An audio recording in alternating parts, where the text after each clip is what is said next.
నేర్చుకోవచ్చు. రిక్ వారెన్ గారు ఒక అద్భుతమైన పుస్తకం రాశాడు, బైబిల్ స్టడీ మెథడ్స్ అని. అది ఇంగ్లీష్లో ఉంటుంది, తెలుగులో ఉండదు. దాంట్లో ఆయన చాలా రకాల బైబిల్ మెథడ్స్ చూపిస్తాడు.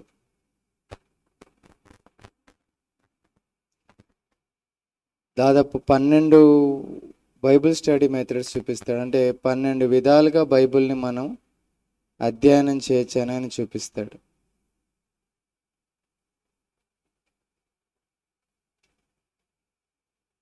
అవి ఎలా ఉంటాయంటే, రాసుకోండి, అవన్నీ చేయాలనుకున్న వాళ్ళు చేయొచ్చు. కానీ నాకు సంఘానికి వెంటనే ఫాలో అయ్యేది, అంటే వెంటనే జీవితంలో అప్లై చేసుకునే ఒకే ఒక మెథడ్ సంఘానికి, చాలామందికి, భక్తి భావనతో కూడిన బైబిల్ స్టడీ. మొదటిది ఏంటంటే భక్తి భావనతో కూడిన బైబిల్ స్టడీ. అదే నేను పోయిన వారం మీకు చూపించాను, దాన్ని ఈరోజు ముగిస్తాను. రెండోది ఏంటంటే ఒక అధ్యాయం యొక్క దాని ఏమంటారు, సారాంశం. అధ్యాయం యొక్క సారాంశంని ఎట్లా ధ్యానించాలో అదొక పద్ధతి. అధ్యాయం యొక్క సారాంశం, చాప్టర్ సమ్మరీ మెథడ్. ఒకటి భక్తి భావనతో కూడిన మెథడ్, డివోషనల్ మెథడ్ అంటారు. రెండోది అధ్యాయం ఒక సారాంశమును కనుగొనే పద్ధతి, అదొక బైబిల్ స్టడీ. తర్వాత ఆ యొక్క వాక్య భాగంలో ఉన్న వ్యక్తి యొక్క లేకపోతే వ్యక్తిత్వమును చూసే method, character quality method. Character, వ్యక్తిత్వాన్ని చూసే మెథడ్. బైబిల్లో ఒక వాక్య భాగం, దాంట్లో ఎలాంటి వ్యక్తిత్వం ఆ వాక్య భాగం మనకు చూపిస్తుంది. నాలుగోది దాంట్లో ఒక వ్యక్తి యొక్క జీవిత చరిత్ర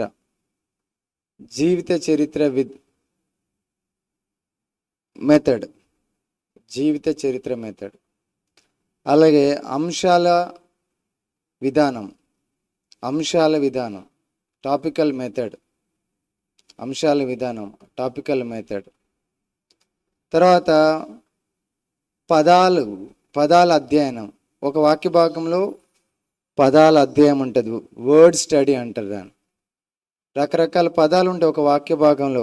అదే పదం బైబిల్లో చాలా చోట్ల ఉంటుంది. ఆ పదం యొక్క అర్థమైంది, వర్డ్ స్టడీ మెథడ్, పదాల అధ్యయనం.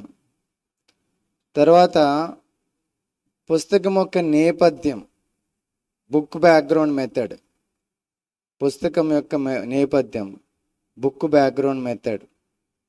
తర్వాత పుస్తకం అంతా కూడా అవలోకనం, బుక్ సర్వే మెథడ్. బుక్ అంతట్లో అసలు ఏముంది, బుక్ సర్వే మెథడ్. తర్వాత అధ్యయనాల విశ్లేషణ పద్ధతి, చాప్టర్ అనాలిసిస్ మెథడ్, అధ్యయనాల విశ్లేషణల పద్ధతి.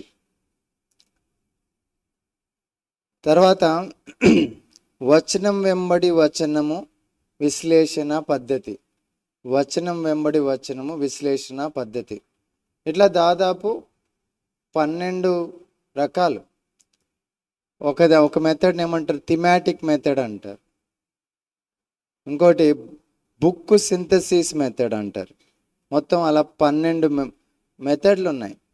కానీ నేను అవన్నీ చెప్పడం అనేది దేవుని చిత్తం. బైబిల్ కాలేజ్ మనం ఏర్పాటు చేస్తే అవి చెప్తాను, బైబిల్ కాలేజ్. ఎందుకంటే అది సంఘానికి చెప్తే విసుక్కుంటారు. అందుకే డివోషనల్ మెథడ్, అంటే భక్తి భావనతో బైబిల్ అధ్యయనం ఎలా చేయాలి, అదొకటే నేను పోయిన వారము స్టార్ట్ చేశాను. 4 విషయాలలో చెప్పాను. ఇప్పుడు అది మరలా ఒకసారి దాన్ని చూసి మనం ముగించుకుందాం. నేను దేవుని చిత్తం అయితే వచ్చే వారం నుంచి అసలు దేవునితో ఎట్లా నడవాలో ఒక 40 వారాల అధ్యయనం ఉంది. అది బైబిల్ క్లాస్లో ప్రతి ఆదివారం చేయాలనుకుంటున్నాను. దాదాపు 40 క్లాసులు ఉన్నాయి. దాంట్లోనే మనం అధ్యయనం చేస్తూ దాన్ని వెంబడిస్తే కానీ ఖచ్చితంగా చాలా వరకు మార్పు వస్తుంది. అంత మంచి బైబిల్ అధ్యయనం అది. దేవుని చిత్తం అయితే వచ్చే వారం నేను దాన్ని స్టార్ట్ చేస్తాను. అయితే పొద్దున పూట 5 నుంచి 6 గంటల వరకు జరుగుతుందా? జాయిన్ అవుతారా? జాయిన్ అవ్వట్లేదా? నాకు బాగలేదు, మీరు జాయిన్ అవ్వమన్నాను కదా మీకు. సరే, రేపు నుండి గమనించండి. రేపటి నుంచి ఒకరు నడిపిస్తారు. ఈ వారం అంతా పీటర్ నడిపిస్తాడు. పొద్దున్నే లెగ్గగానే ప్రార్థన ఎవరెవరు చేయాలి అంశాలు ఇస్తాను, పీటర్కి వాట్సాప్లో పెట్టేస్తాను. అరగంట సేపు ఆ అంశాలు ప్రార్థన చేపిస్తాడు ఒక 2-3 తర్వాత నేను ఒక్కో రోజు వాక్యం చెప్తాను, ఇంకొక రోజు ఇంకొకరు వాక్యం చెప్తారు. ఎవరంటే మీరే. నేను చెప్తాను పలానా రోజు నువ్వు చెప్పమ్మా అని చెప్పాలి వాక్యం. అందుకే ఇది నేర్పించేది. అంటే ఒక వాక్య భాగంలోనే మనం చదివి దాంట్లో ఏముందో మనం మన జీవితంలో ఎట్లా రాసుకోవాలో చెప్తాను. అదే మీకు అవకాశం ఇచ్చినప్పుడు మీరు చెప్పాలి. ఒక రోజు నేను చెప్తాను, ఇంకో రోజు మీకు అవకాశం ఇస్తాను. 15 నిమిషాలే వాక్యం ధ్యానించేది. 15 నిమిషాల్లో టైం ఇస్తాను, ఆ టైంలో చెప్పాలి మీరు చదివిన వాక్య భాగంలో నుంచే. అందుకే ఇది మీతో ప్రాక్టీస్ చేయించేది. ఇప్పుడు దీంట్లోకి వెళ్దాం. రేపు వారం అంతా పీటరే నడిపిస్తాడు. పొద్దున్నే లాగిన్ అయిపోతాడు. అండ్ ఒక పాట ఒకరితో పాడించి 3 అంశాలు ప్రార్థన చేపిస్తాడు. ఆ తర్వాత వాక్యంలోకి వెళ్తాం. 5:30కు వాక్యం స్టార్ట్ అవుతుంది. నేను ఒక అరగంట చెప్తాను. మీకు అవకాశం ఇచ్చినప్పుడు ఒక 15 నిమిషాలు చెప్పిన తర్వాత దానికి చిన్న వివరణ ఇచ్చి ముగించుకుందాం. ఎందుకు ప్రతిరోజు పొద్దున్నే మనము మేలుకోవాలి అంటే, మనము కొంచెం దేవుళ్ళు లేకపోతే మనము చాలా లోకంలో ఉంటాం. కొంచెం దేవుళ్ళు లేకపోతే మనం చాలా లోకంలో ఉంటాం. కొంతమంది నేను ఎవరిని బలవంతం చేయట్లేదు కంపల్సరీ రావాలి, కంపల్సరీ ఉదయం జాయిన్ అవ్వాలని. కొంతవరకు స్వేచ్ఛనిద్దాం. కానీ ఒకానొక టైంలో అందరూ కూడా రావాల్సిన పరిస్థితి వస్తుంది. సో ఉదయము అపోస్తుల కార్యం ధ్యానిస్తున్నాం. ఇప్పటికీ ఒక అధ్యాయం పూర్తి చేసుకున్నాం. 2వ అధ్యాయంలో 11 వచనాలు పూర్తి చేసాం. నాకు విపరీతంగా నీరసం, నాకు జ్వరము వల్ల నేను జాయిన్ అవ్వలేదు. అయితే రేపు నుంచి మరలా జాయిన్ అవ్వండి అని నేను కోరుతున్నాను. ఎవరికైతే నెట్ లేదు వారు నెట్ వేయించుకోండి. ప్రకటన గ్రంథము 3వ అధ్యాయంలో ఉంటుంది, అంటే డబ్బులు ఇచ్చి నిన్ను నువ్వు బాగు చేసుకో అని ఉంటుంది లవోదిక సంఘముతో. సో మనము భక్తి కొరకు కొంత ఖర్చు పెట్టాలి. ఎందుకంటే మన మీటింగ్స్లో మిమ్మల్ని ఎవరిని కానుకలు అడగట్లే. మందిరం ఒక నిర్మాణంలో కూడా ఒక్కసారి ఇన్వెస్ట్ చేయమని సంఘానికి చెప్పాం. మరలా ఎప్పుడు మళ్ళీ అడగలేదు. ఏదైనా ప్రధాన మీటింగ్లు పెట్టుకున్న సంఘాన్ని డబ్బులు అడిగేది లేదు. మీరు ఇతర సంఘాలపై చూస్తే సంవత్సరానికి ఒక 5-6 లక్షలు మీటింగ్కే పెడతారు సంఘం. పాస్టర్ గారు పెట్టారు. కానీ నాకు అది కరెక్ట్ కాదనిపించింది. నాకు అది నా విధానం అది కాదనిపించింది. నాకు ఆ పిలుపు దేవుడు ఇవ్వలేదు, ఆ ప్రేరణ దేవుడు ఇవ్వలేదు. సంఘం దేవుళ్ళు ఎదగాలి. సంఘ కానుకలు సంఘ క్షేమాభివృద్ధి కొరకు, సంఘంలో ఉన్న పరిచర్యల కొరకే. మీరిచ్చే కానుకలతోనే మందిరం, మీరిచ్చే కానుకలతోనే పరిచర్య ధర్మం అంతా జరిగిస్తున్నాను. దానికి మళ్ళీ సపరేట్గా దానికి ఇవ్వండి దీనికి ఇవ్వండి అని అడగట్లేదు. సో గమనించండి. అందుకే మీ ఆత్మీయ అభివృద్ధి కొరకు మీరే ఖర్చు పెట్టాలి. పొద్దున జాయిన్ అవ్వండి. ఫోన్ బ్యాలెన్స్ లేదు అనొద్దు, నెట్ లేదు అనొద్దు, జాయిన్ అవ్వాలి. నెట్ సిగ్నల్ లేదు అనొద్దు, జాయిన్ అవ్వాలి. దానికి మీరు ఏదో ఒకటి ఏర్పాటు చేసుకోండి. ఎందుకంటే మనం ప్రభు రాకడ సమీపంగా ఉంది కాబట్టి మనము రోజు ప్రభుతో సమయం గడపడానికి ప్రయత్నిద్దాం. రేపు చాలామంది రావట్లేదు, వాళ్ళని కూడా ప్రోత్సహించండి.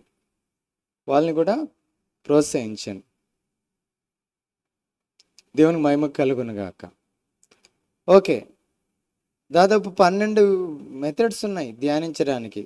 ఖచ్చితంగా దేవుడు బైబిల్ కాలేజ్ పెట్టినప్పుడు ఈ 12 మెథడ్లు నేను బోధిస్తాను. కానీ ఇప్పుడు అవన్నీ బోధించడం కుదరదు. ఇవి ఎందుకు? వాక్యం యొక్క గొప్పతనాన్ని మనం చూసాం. మీకు వాక్యమే సమస్తమును సృష్టిస్తుంది, వాక్యమే సమస్తం నడిపిస్తుంది, వాక్యమే సమస్తం అంతం చేస్తుందని. వాక్యము ఎంతగా తెలిస్తే మన జీవితం యొక్క గమనం మనకు అర్థమవుతుంది.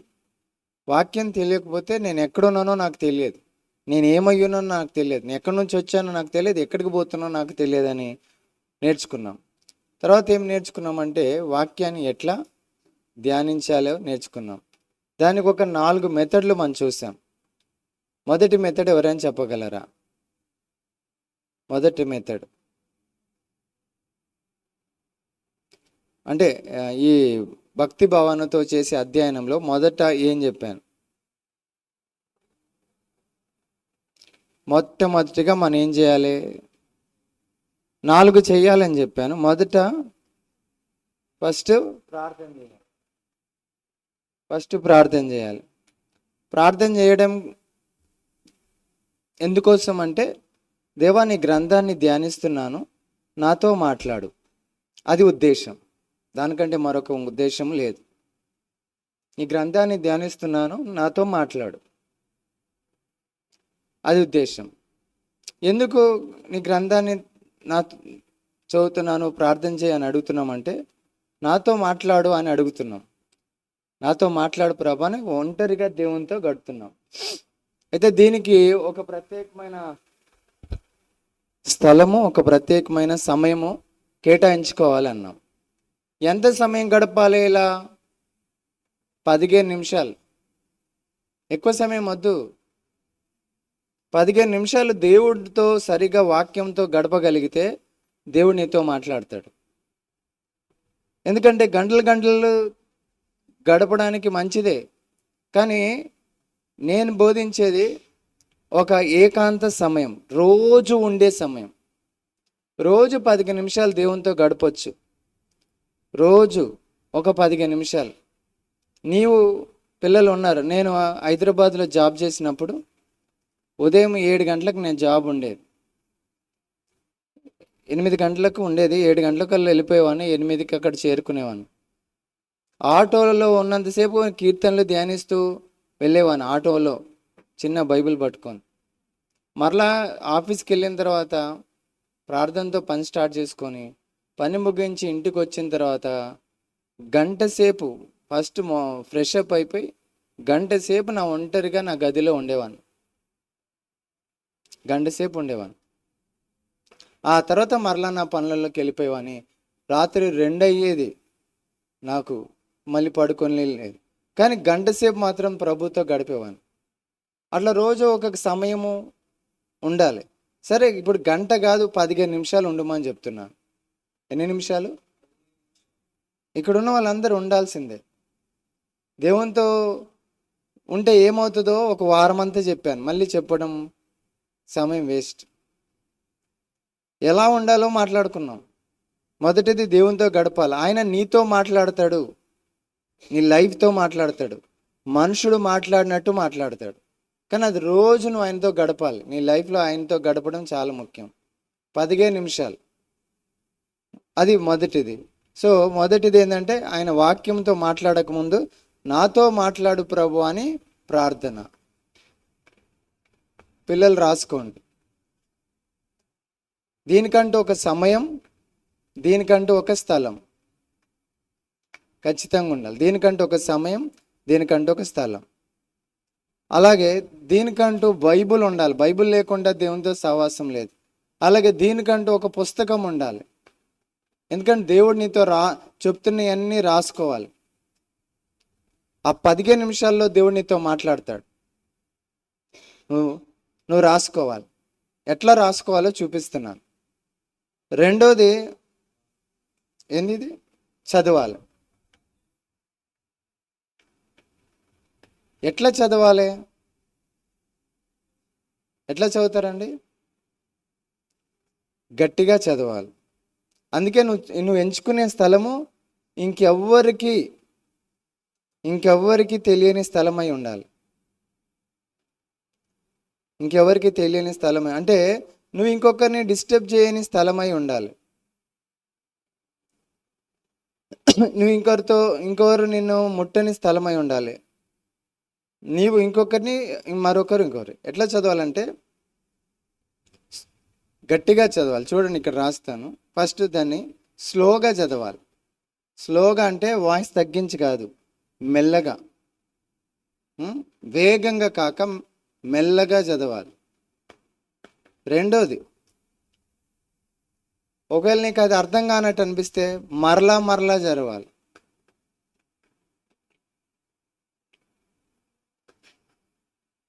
ఇదేనా? మరలా చదవాలి అంటే రిపీట్గా చదవాలి. అంటే ఒక వచనం 2 సార్లు చదవచ్చు. మూడోది, ఆగకుండా చదవాలి.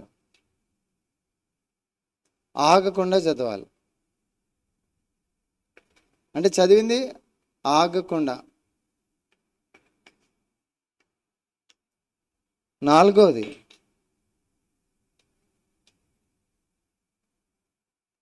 గట్టిగా చదవాలి. అంటే పైకి చదవాలి, వినబడేటట్టు చదవాలి. వినబడేటట్టు అంటే 4 గదులు వినబడేటట్టు కాదు. నువ్వు ఉన్న గదిలో నీకు వినబడేటట్టు చదవాలి. నువ్వు ఎక్కడ కూర్చున్నావు అది నీకు వినబడేటట్టు చదవాలి. తర్వాత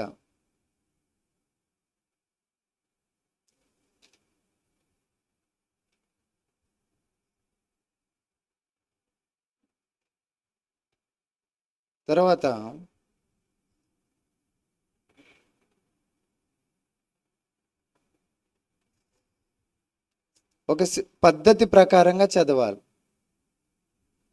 పద్ధతి ప్రకారంగా అంటే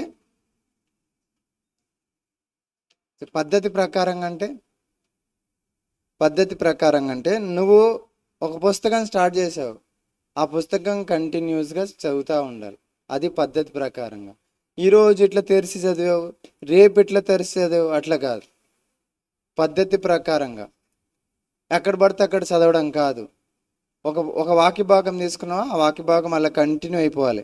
ఒక అధ్యాయం అట్లా, ఒక పుస్తకం అట్లా కంటిన్యూస్గా సిస్టమేటిక్గా చదవాలి. చదివేది నీకు వినబడేటట్టు చదవాలి. అలాగే ఇది మామూలుగా డివోషనల్గా చేసేది. నువ్వు డివోషనల్గా అంటే భక్తిభావంతో చదువుతున్నప్పుడు ఇలా చదవాలి. అయితే నీ కొన్నిసార్లు ఆ పుస్తకం అంతా అర్థం కావాలంటే ఒక్కసారికి ఆ పుస్తకాన్ని ముగించడానికి ఎప్పుడైనా టైం తీసుకోవాలి. అప్పుడు నువ్వు భక్తిభావంతో చదువుతున్నప్పుడు ఒక వాక్య భాగం చదువుతున్నావు, 15 నిమిషాల్లో ఏం చదువుతావు?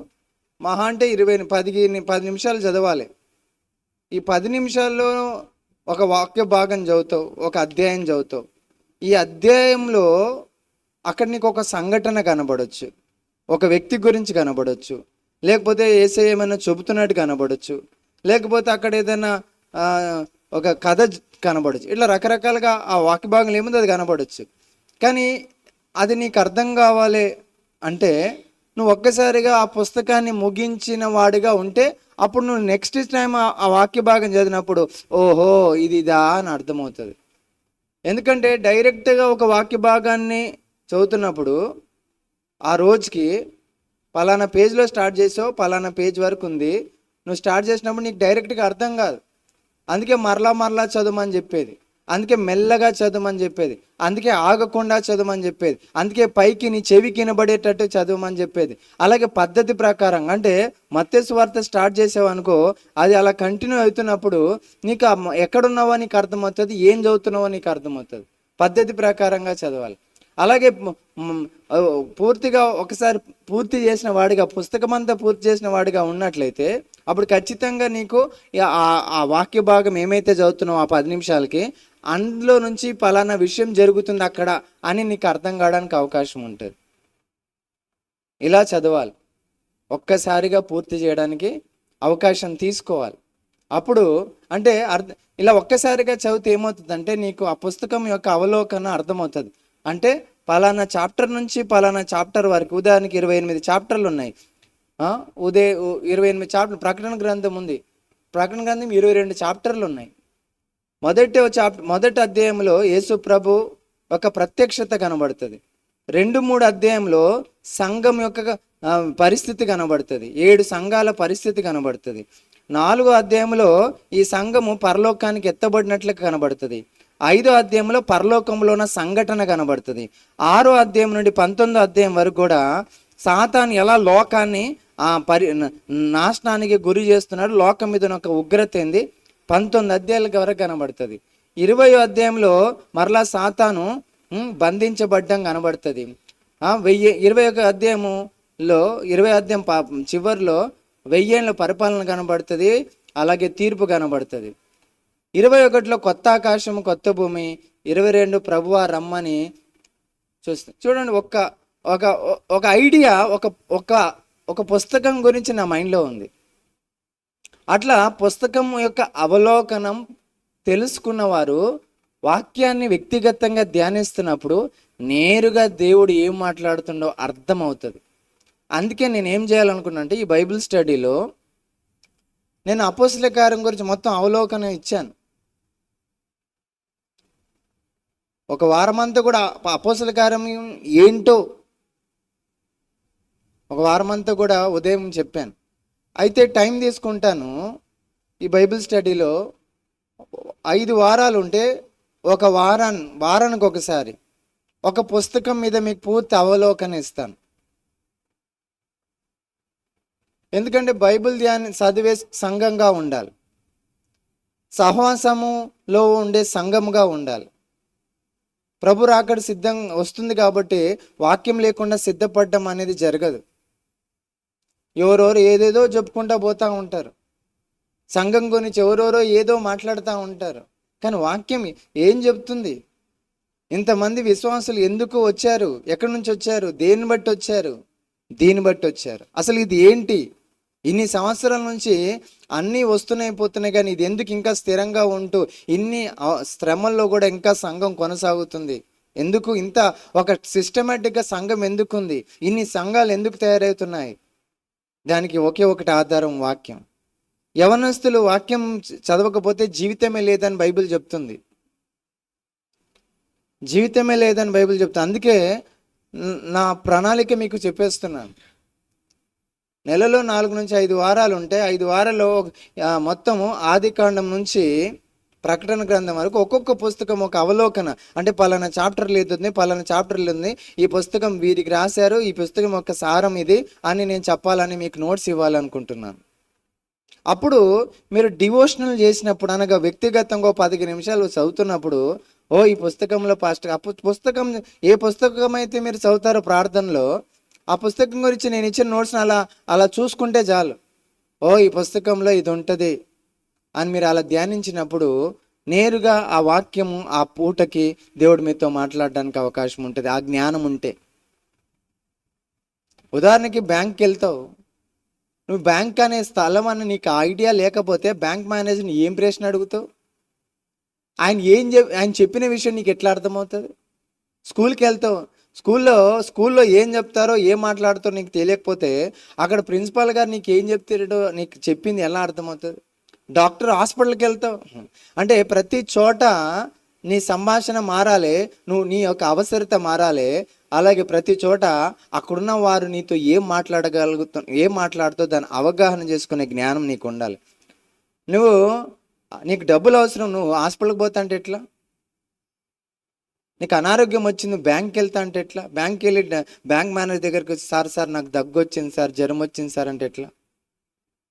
అట్లనే ఒక పుస్తకంలో ఏం మాట్లాడగలుగుతా, అసలు ఆ పుస్తకం దేని గురించో నీకు అర్థమైతే దేవుడు నీతో ఏం మాట్లాడుతుండో నీకు అర్థమవుతుంది. దేవుడు చాలా మాట్లాడుతూ ఉంటాడు కానీ అర్థం చేసుకోలేని పరిస్థితిలో మనం ఉంటాం. కారణం ఏంటంటే ఆయన ఏం మాట్లాడుతున్నాడో, ఎక్కడ మాట్లాడుతున్నాడో అర్థమవుతే నీకేం మాట్లాడుతున్నాడో నీకు అర్థమవుతుంది. ఎందుకంటే 23వ కీర్తన నువ్వు చదువుతూ ఉంటావు, అది దాంట్లో దావీదుతో మాట్లాడుతున్న వాక్య భాగం చదువుతున్నావు, అది నీకేం మాట్లాడుతుందో నీకు ఎప్పుడు అర్థమవుతుందంటే అసలు దావీదు ఏం మాట్లాడుతుండో నీకు అర్థం కావాలి. ప్రభు ఈరోజు 24వ అధ్యాయం మత్తయి చదివాం. మత్తయి చదువుతున్నావు, నీ ఒక వ్యక్తిగత ప్రార్థనలో నువ్వు మత్తయి 24 చదువుతున్నావు. అసలు మత్తయి 24 దేని గురించి చెప్పాడు అనే అవగాహన నీకు లేకపోతే దాంట్లో దేవుడు నీతో ఏం మాట్లాడుతున్నావు ఎట్లా నువ్వు తీసుకోగలవు, ఏం తీసుకోగలవు? సో ఇలా చదవాలి. ఈ చదివినప్పుడు ఈ డివోషనల్ మెథడ్ లేకపోతే భక్తి భావంతో ఉన్న ఈ పద్ధతిలో డైరెక్ట్ అప్లికేషన్ వెళ్ళిపోతుంది. ప్రతిసారి బైబిల్ చదువుతున్నప్పుడు 3 ఉంటాయి. 1 చదవడం, 2 పరీక్షించడం లేకపోతే పరిశీలన చేయడం, పరిశీలన చేయడం, 4 ఆ పరిశీలనలో అది దాని తాత్పర్యాన్ని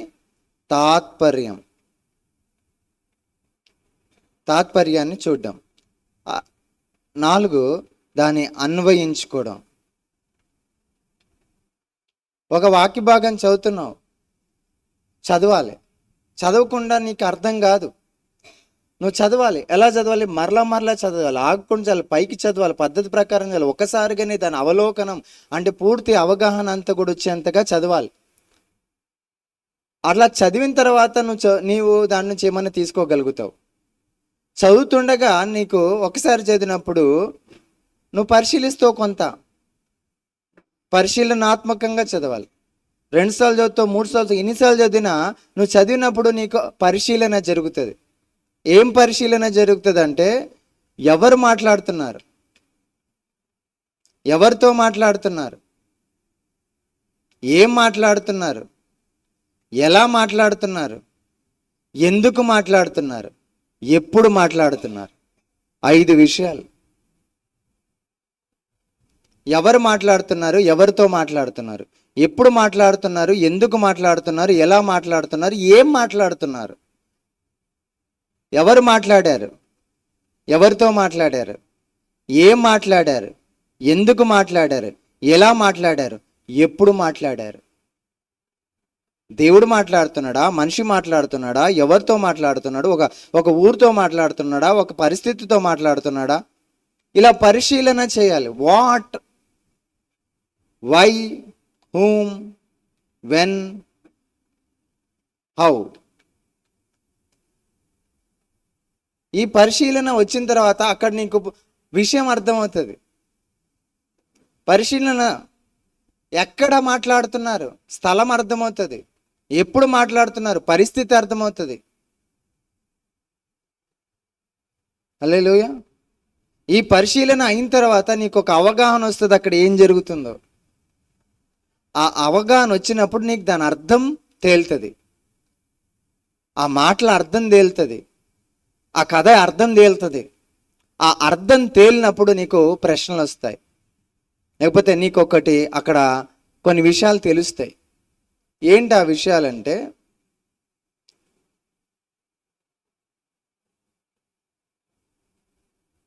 విషయాలంటే, ఆ వాక్య భాగము నీకు పోయిన వారం చెప్పాను నేను.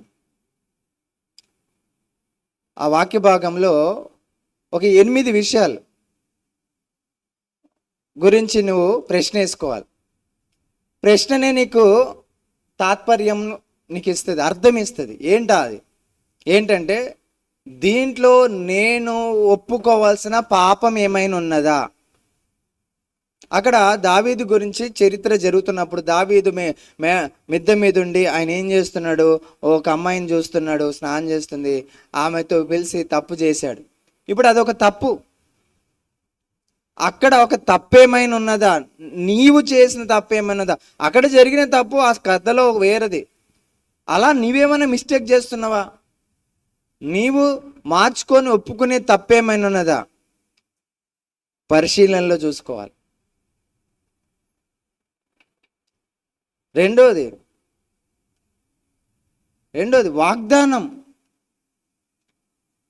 వాగ్దానం ఏమైనా ఉన్నదా, నేను నమ్మే వాగ్దానం. ఎందుకంటే దేవుడు మాట్లాడుతూ నువ్వు రోగంతో ఉన్నావు, ఆ రోజు చదువుతున్నావు, సడన్గా నీకు అక్కడ ఒక వాగ్దానం కనబడుతుంది, నేను స్వస్థపరచవాడను నేనే అని. సో అది నీ సందర్భానికి నీకు డైరెక్ట్గా కొటేషన్ అది కదా. అనారోగ్యంతోనో ఆ రోజు నువ్వు వాక్యం చదువుతున్నావు, నీకు ఆ వాక్య భాగం ఆ కథలో ప్రభు ఎవరితో అంటున్నాడు స్వస్థపరచవాడని నేనే అని. సో నీ సందర్భానికి డైరెక్ట్గా కనెక్ట్ అయిన వర్డ్ అది వాగ్దానం ఏమైనా ఉన్నదా. లేకపోతే నువ్వు భయంలో ఉన్నావు, భయపడకము నేను నీకు తోడుకున్నాను అనేది వాక్యం వచ్చిందా. అలాంటి వాక్యాలు వాగ్దానంతో కూడిన మాటలు ఏమైనా ఉన్నాయా, అవి ప్రశ్న వేసుకొని వాటో వాగ్దానాలు కనబడతా ఉంటే బైబిల్ చదువుతున్నప్పుడు మోషేతో అది అబ్రహాంతో నీకు నానా కర్రలు ఉన్నాయి, మరి పశువు ఏది అంటే యెహోవా ఈరే అని అంటాడు. సో నేను వాక్య భాగం చదువుతున్నావు, అది నీకు అక్కడ వాగ్దానం ఏమైనా కనబడుతుందా. అలా మాట్లాడతాడు దేవుడు. నువ్వు నమ్మడానికి ఏమైనా వాగ్దానాలు ఉన్నాయా. మూడోది నీ ప్రశ్నలో, నువ్వు అందులో వెంబడించే వ్యక్తి ఎవరైనా ఉన్నారా. ఇప్పుడు అక్కడ అబ్రహాం కథల్లోనే కొడుకుని తీసుకొని వెళ్ళిపోతుంది దేవుడు, నీకు హోరేబు కొండకు వచ్చేసి నీ కుమారుని బలి అర్పించాను కానీ రాత్రి లేచి తన కుమారుని తీసుకొని వెళ్ళిపోతా ఉన్నాడు, సేవకులను తీసుకొని కొన్ని కట్టెల మోపం తల మీద పెట్టుకొని గాడిద మీద ఎక్కించుకొని వెళ్ళిపోతా ఉన్నాడు, కత్తి పట్టుకున్నాడు. అయితే అక్కడ పోయినాక కుమారుడు పశువు ఏదంటే లేదు యెహోవా ఈరే అని అన్నప్పుడు ఆ తర్వాత ఆ బలిపీఠం కట్టి అక్కడ రాళ్ళను పేర్చి కర్రలను పెట్టి ఇప్పుడు కుమారుడు నువ్వే ఆ పశువు అన్నప్పుడు ఆ కుమారుడు ఏం చేశాడు, అతడు ఏం చేశాడు, మాట మాట్లాడకుండా తండ్రికి అప్పగించుకున్నాడు. అట్లా నువ్వేమైనా ఒబీడియన్స్ విధేయత చూపించాల్సిన అక్కడ ఒక వ్యక్తి నీకేమైనా మాదిరిగా ఉన్నాడా, ఒక వెంబడించవలసిన ఒక మాదిరిని అనుసరించే వ్యక్తి ఎవరైనా అనుకరించే వ్యక్తి ఎవరైనా ఉన్నారా. అక్కడ నీకు ఏదైనా మాదిరి ఉందా, మాదిరిని అనుసరించే ఒక వ్యక్తి అక్కడ ఎవరు ఉన్నారా, నువ్వు అనుకరించాల్సింది అక్కడ నీకేమైనా ఉన్నదా. అట్లా బైబిల్ చదవాలి, అట్లా నువ్వు బైబిల్ని అన్వయించుకునేడానికి ప్రశ్నలు వేసుకోవాలి, నువ్వు అన్వయించుకోవాలి. బైబిల్ని అన్వయించుకోకపోతే చదివి వేస్ట్. యాకోబు 1:22 చదవండి. యాకోబు 1:22.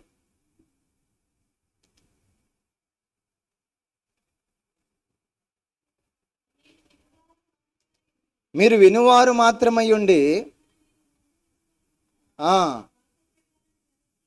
ప్రవర్తించువారై ఉండుడి.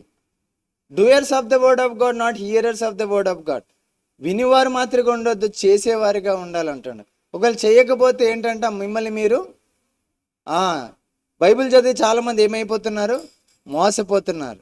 ఎందుకంటే దాన్ని చెయ్యని వారు మోసపోయినట్టే. ఎందుకంటే అక్కడ నీకు చక్కటి ఇన్స్ట్రక్షన్స్ ఉంటాయి, నీ జీవితానికి ప్రతిరోజు కావాల్సింది ఉంటుంది. కానీ నువ్వు విని చేయనందుకు, నువ్వు విని చదివి చేయనందుకు, విని చేయనందుకు నిన్ను మోసం చేసుకుంటున్నావు. అట్టెట్లా సార్ అంటే, ఉదాహరణకి నీకు ఒక 10,000 కావాలి, నేను నీకు చెక్ ఇచ్చాను, నువ్వు 10,000 పోయి ఫీజు కట్టాలి, నువ్వు చెక్ ఇచ్చాను 10,000 చెక్కు, నువ్వు దాన్ని ఏం చేయలేదు, దాన్ని డ్రా చేసుకోలేదు, డేట్ అయిపోయింది, మోసపోయినట్టే కదా. నీకు 10,000 చెక్ ఉన్నా కూడా నువ్వు మోసపోయినావు కదా. అంటే చెయ్యనందుకు మోసపోతావు. దేవుడు చాలా స్పష్టంగా వాక్యం విని చేసేవారు వారు దీవించబడతారు, విని చేయని వారు మోసపోతారని. అందుకే వాక్యం చదివేది చేయడానికి. మరి చేయాలంటే ఏం చేయాలో నీవు దాంట్లో నుంచి తీసుకోగలగాలి, అన్వయించుకోగలగాలి, తాత్పర్యం పరిశీలన చేయాలి, దాని తాత్పర్యాన్ని వెతకాలి, అక్కడ ఏం కథ జరుగుతుంది, ఏం జరుగుతుందో అని అర్థం చేసుకోవాలి. అర్థం చేసుకున్న తర్వాత నీకేమైనా ఉందా అని అన్వయింపు కొరకు ఈ ప్రశ్నలు వేసుకోవాలి.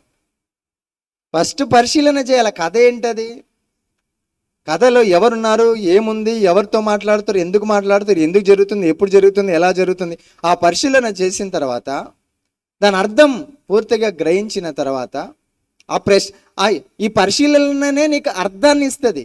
ఎవరు ఎవరితో మాట్లాడుతారు, ఎందుకు మాట్లాడుతారు, ఎప్పుడు మాట్లాడుతారు, ఎలా మాట్లాడుతారు, ఏం మాట్లాడుతారు అనే ఈ ప్రశ్నలో పరిశీలన చేస్తున్నప్పుడు నీకు అర్థం వచ్చేస్తుంది. దాంట్లో వచ్చిన అర్థంతో ఇప్పుడు నేనేం చేయాలి, నేను ఒప్పుకోవాల్సిన పాపం ఏమైనా ఉందా, నేను నమ్మాల్సిన వాగ్దానం ఎక్కడ ఏమైనా ఉందా, నేను అనుకరించాల్సిన ఒక మాదిరితో కూడిన వ్యక్తి ఎవరైనా అక్కడ ఉన్నారా. నాలుగోది, నాకు ఏమైనా నేను తీసుకోవాల్సిన హెచ్చరిక ఏమైనా ఉన్నదా, నేను తీసుకోవాల్సిన హెచ్చరిక దాంట్లో ఏమైనా ఉన్నదా. ఎందుకంటే కొన్నిసార్లు మనము హెచ్చరికలతో క్షేమంగా ఉంటాం, హెచ్చరిక చేయకపోతే ప్రమాదం. ఈరోజు ఒక హెచ్చరిక మనం చూసాం, దేవుని కొరకు కనిపెట్టుకున్న వారి కొరకే ప్రభు వస్తున్నాడంట, వారిని రక్షించు నిమిత్తం. నువ్వు కనిపెట్టుకోలేకపోతే నీకు రక్షణ లేదు, అసలు నీ రక్షణనే డౌట్ అని హెచ్చరిక వచ్చింది మనకు పొద్దున్న. దేవుని కొరకు కనిపెట్టుకున్న వారి రక్షణ నిమిత్తం ఆయన వస్తున్నాడని ఉంది. ప్రభు కొరకు, ప్రభు రెండవ రాకడలో వస్తాడని, ఆ రాకడ కొరకు కనిపెట్టుకున్న వారి యొక్క రక్షణ నిమిత్తం ఆయన వస్తున్నాడు, మన కొరకు వస్తున్నాడు. మొదటిసారి ప్రపంచమంతటి కోసం వచ్చాడు, సెకండ్ టైం అందుకోసం కాదు. రహస్య రాకడలో ఆయన కేవలం ఎవరైతే రక్షించబడాలని ఆయన రాకడ కొరకు ఎదురు చూస్తున్నారో వారి యొక్క రక్షణ నిమిత్తం వస్తున్నాడని విన్నాం. అది హెచ్చరిక. నువ్వు కనిపెట్టుకోకపోతే నీ రక్షణనే డౌటు అని ఒక హెచ్చరిక మనం విన్నాం. అలా చదివిన భాగంలో, విన్న భాగంలో నిన్ను హెచ్చరించే మాట ఉన్నదా. హల్లెలూయా. ఐదోది, తండ్రి గురించి, కుమారుని గురించి, అనగా తండ్రి అయిన దేవుని గురించి, కుమారుని దేవుని గురించి, పరిశుద్ధాత్మ దేవుని గురించి ఆ భాగం ఏమైనా బోధిస్తుందా. ఎందుకంటే వాక్యంలో ప్రతి భాగంలో దేవుడు కనబడతాడు. ఎందుకంటే దేవుని గ్రంథం, అలా దేవుడిని చూడకపోతే గ్రంథం ఎందుకు. నేను 1998లో వాక్యం స్టార్ట్ చేశాను చదవడం. ప్రతి పేజ్లో దేవుడేడి అనే ప్రశ్నతోనే ప్రతి పేజీ చదివేసే వాడిని. ఎందుకంటే నేను దేవుని చూడాలని ఒక ఉద్దేశంతో బైబిల్ చదివాను. దేవుడు మాట్లాడతాడు, దేవుడు కనబడతాడు ప్రతి అధ్యాయం. నేను ఈరోజు అది కూడా చూపించాలనుకున్నాను. ఆది కాడ నుంచి ప్రకటన గ్రంథం వరకు దేవుడు ఎట్లున్నాడో, ప్రభు ఎలా ఉన్నాడో మీకు చూపిద్దాం అనుకున్నాను. గుర్తుంది కదా, నేను అది చెప్తానని కూడా చెప్పాను. అవకాశం ఉంటే చెప్తాను ఇప్పుడే. ఆరోది నమ్మవలసిన సత్యం ఏమైనా ఉందా నా జీవితంలో, దాన్ని అన్వయించుకునే ఒక సత్యము నమ్మడానికే అండ్ అన్వయించుకోవడానికి. దేవుడు లోకం ఎంతగానో ప్రేమించెను, ఆ వాక్య భాగం చదివావు. దాంట్లో నీకేముంటుంది, ఏముండదు. సత్యం అది, దేవుడు లోకం ఎంతగానో ప్రేమించాను, అది సత్యం. అయితే నీకేంటంటే దాన్ని నువ్వు అన్వయించుకోవడం అంటే, కాగా తన అద్వితీయ కుమారునిగా పుట్టిన వాని యందు విశ్వాసం ఉంచేవాడు నశింపక నిత్య జీవము పొందును, అది కూడా సత్యమే. ఆ సత్యాన్ని నువ్వేం చేయాలి, కేవలం నమ్మాలి. నమ్మితే అది నీకు నీతిమత్వాన్ని ఇస్తుంది, నమ్మితే అది నీకు కార్యం చేస్తుంది. సత్యం, అలా నమ్మే సత్యాలు ఏమైనా ఉన్నాయా, దాంట్లో మార్చేది ఏముండదు, నువ్వు మార్చుకునేది ఏముండదు. నిన్ను ఏం కోరుతున్నాంటే నమ్ము అని ఉంటుంది అంతే. అట్లా కొన్ని వాక్య భాగాలు నువ్వు నమ్మడానికే ఉన్నాయి, కొన్ని వాక్య భాగాలు మార్చుకోవడానికి ఉన్నాయి. అంటే నువ్వు నమ్మడానికి కొన్ని వాక్య భాగాలు ఉంటాయి, నువ్వు నమ్మినప్పుడు అది నీకు నీతి అవుతుంది. దేవుని మాట నమ్మినప్పుడు అబ్రహాము దేవుని మాటను దేవుని నమ్మగా అది అతనికి నీతిగా. వాక్యాన్ని రోజు నీ నీతిమత్వం ఎలా పెరుగుతుంది తెలుసా, కొన్ని సత్యాలు నమ్ముతుంటే నీతిమత్వం పెరుగుతూ ఉంటుంది. నీలో నీతి పెరుగుతుంది ఎట్ట తెలుసా, కొన్ని సత్యాలను తెలుసుకొని నమ్ముతుంటే నీలో నీతి పెరుగుతూ ఉంటుంది. ఎంత చదివావు, ఎన్ని సత్యాలు చూసావు బైబిల్లో, చూసిన ఆ సత్యాలను ఎంతవరకు నమ్మావు, దాన్ని బట్టే నీ నీతి. అంటే బైబిల్ చదువుతుండగా నీ నీతి పెరుగుతుంది, అనగా దాంట్లో ఉన్న సత్యాలను నమ్ముతా ఉంటే. అసలు అందులో సత్యం ఉన్నదో లేదో నువ్వు పరిశీలించి తెలుసుకోవాలి కదా. అందుకోసం నీ నీతి పెరగాలంటే సత్యాన్ని నువ్వు నమ్మాలి, సత్యం నువ్వు వెతకాలి, సత్యాన్ని చూడాలి, సత్యాన్ని పరిశీలించాలి, సత్యం ఉందో కనుక్కోవాలంటే కదా నువ్వు చదవాల్సింది. నీ నీతి పెరగడానికి సత్యం తెలుసుకోవాలి. అంటే బైబిల్ చదువుతుండగానే నీతిమంతుడు అవుతావు, ఎందుకంటే దాంట్లో ఉన్న సత్యాలు ఆ సత్యాలని నీతిమంతునిగా మారుస్తుంది నమ్ముట వలన.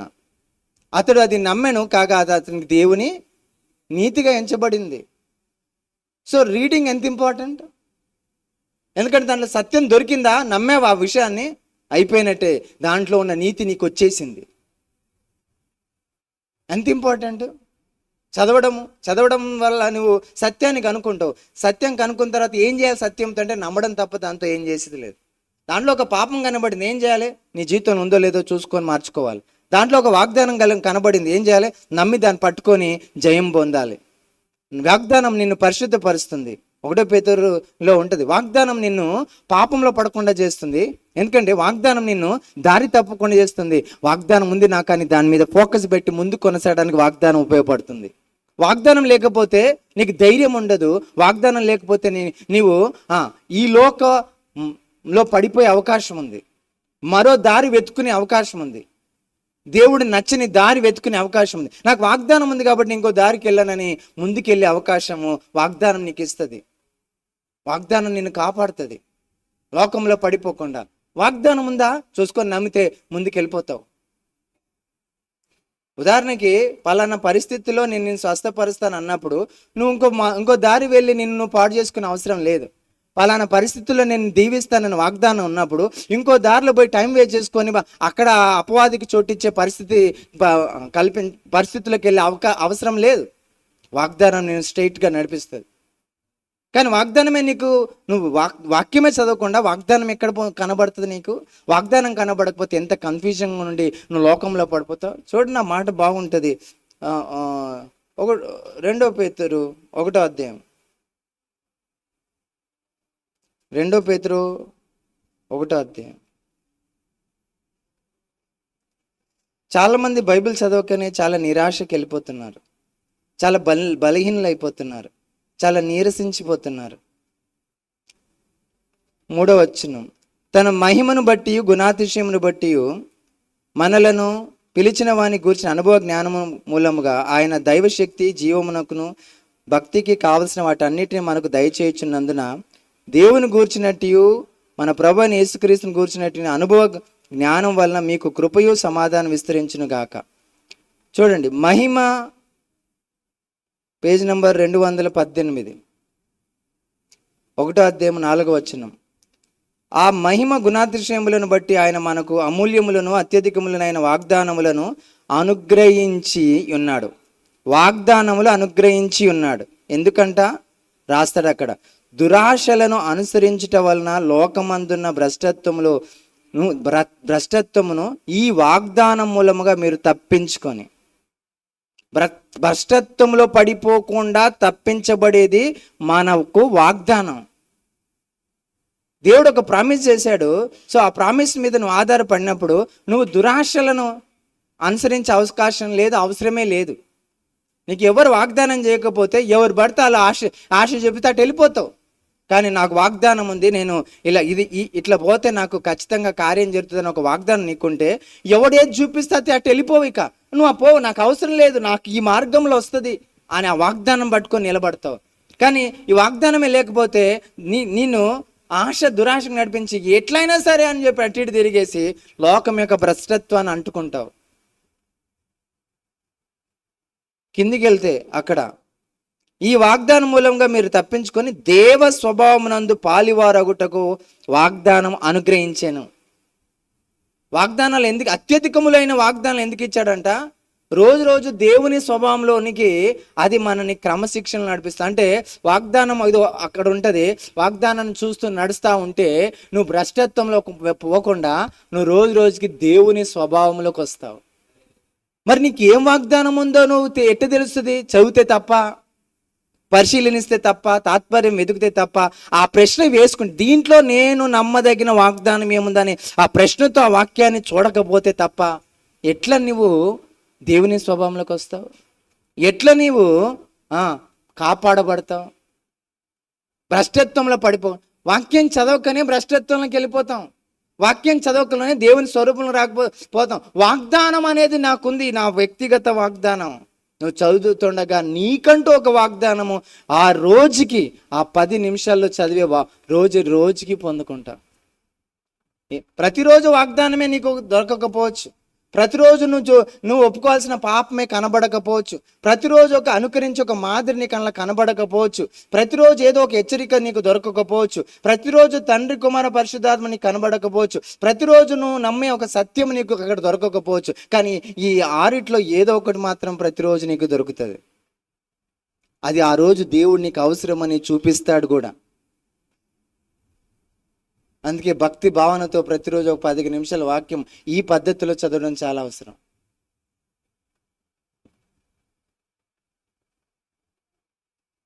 ఎంతమంది వింటున్నారు? రాజేష్, అర్థమవుతుందా? ఇంకొకటి 7వది, నా జీవితానికి అన్వయించుకునే ఒక సూత్రం ఏమైనా ఉన్నదా? జీవితానికి అన్వయించుకునే సూత్రం మాట్లాడేస్తాడు ఒక్కొక్కసారి. ఒక్కొక్క రోజు ఆ ఒక్క మాట చాలు. యాకోబుతో దేవుడు మాట్లాడాడు, జీవితం మారిపోయింది. ఆ పెనియేల్లో దేవుడు యాకోబుని దర్శించి మాట్లాడిన ఒక్క రాత్రి ప్రభుతో, ఒక్క రాత్రి దేవునితో జీవితమే మార్చేసింది. ఒక్కొక్కసారి ప్రతిరోజు నువ్వు గడుపుతావు, ప్రతిరోజు నీతో దేవుడు మాట్లాడుతూనే ఉంటాడు. కానీ ఒక్కొక్కసారి ఒక్క గడియలో మాట్లాడింది జీవితకాలానికి సరిపోతుంది. అందుకే ఏ రోజు ఏం మాట్లాడతాడో అనే ఆశతో ప్రతిరోజు ఆ 15 నిమిషాలు ఏకాంతంగా ప్రభుతో గడపడం అనేది నేర్చుకోవాలి.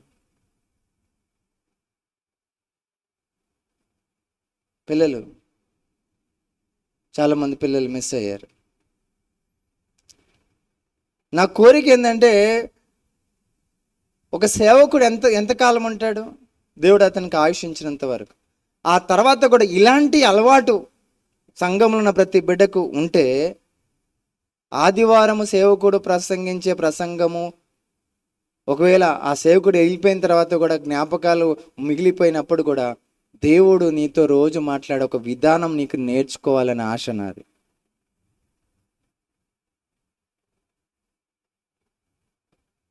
దేవుడు మాట్లాడితే చాలా బాగుంటుంది. ఒక్కసారి ఒక్క మాట చాలు, ఒక్క మాట చాలు, ఒక్క మాట చాలు ప్రభు, నాతో నీవు మాట్లాడినచో నే బ్రతికెదను ప్రభు. సంసోన్ ఒక్క మాట చాలు. సౌలు ఒక్క మాట చాలు. ఒక్క మాట మాట్లాడు ప్రభు అని. ఎందుకు తెలుసా? మాట్లాడలేదని చెప్పేసి సౌలు ఎక్కడికి వెళ్ళాడు? కర్ణపిశాచుల దగ్గరికి వెళ్ళి, కర్ణపిశాచులని రప్పించే ఒక స్త్రీ దగ్గర, మాంత్రికత్త దగ్గరికి వెళ్ళి, సమూయేలు ఆత్మను రప్పించు, నా మరణము నా జీవితం గురించి సమూయేలు మాట్లాడాల్సిందిగా కోరుతున్నాను అంటాడు. ఎంత దుర్భరమైన స్థితికి వెళ్ళిపోతాము. రోజు వాక్యంతో నీతో మాట్లాడే దేవుడు ఉండగా, కొన్ని సందర్భాల్లో నువ్వు అలాంటి అలవాటు లేక జరిగే విషయం ఏంటంటే, ఎవరైనా నాకు ఏదైనా ప్రవచనం చెప్తే బాగుండని ప్రవచనాలు వెంబడి వెళ్తావు. ఆ రోజు ఆ ప్రవక్త దేవునితో గడపని సమయం ఉంటే, అతను నీ దగ్గరికి వెళ్ళి నువ్వు మాట్లాడు, ప్రార్థన చేయండి అన్న అంటే, ఆయన చేసి ప్రార్థన చేసి వెళ్ళి పంపించేస్తాడు, ఏ ప్రవచనం చెప్పకుండా. ఎందుకంటే ప్రవచనం మనుషుడు కాదు చెప్పేది, అతనిలో ఉన్న అభిషేకం చెప్తుంది. ఆ రోజు ఆయన అభిషేకంలో లేకపోతే నీకేం చెప్పలేడు ఆయన. లేకపోతే దేవుడు నీతో మాట్లాడదలుచుకోకపోతే అభిషేకం కలిగి ప్రవచన వారం కలిగిన వ్యక్తితో కూడా నీతో మాట్లాడాడు. ప్రతిరోజు దేవుడు మాట్లాడతాడు జీవితం గురించి. ఇంకో మాట, 8 ఉంటాయి.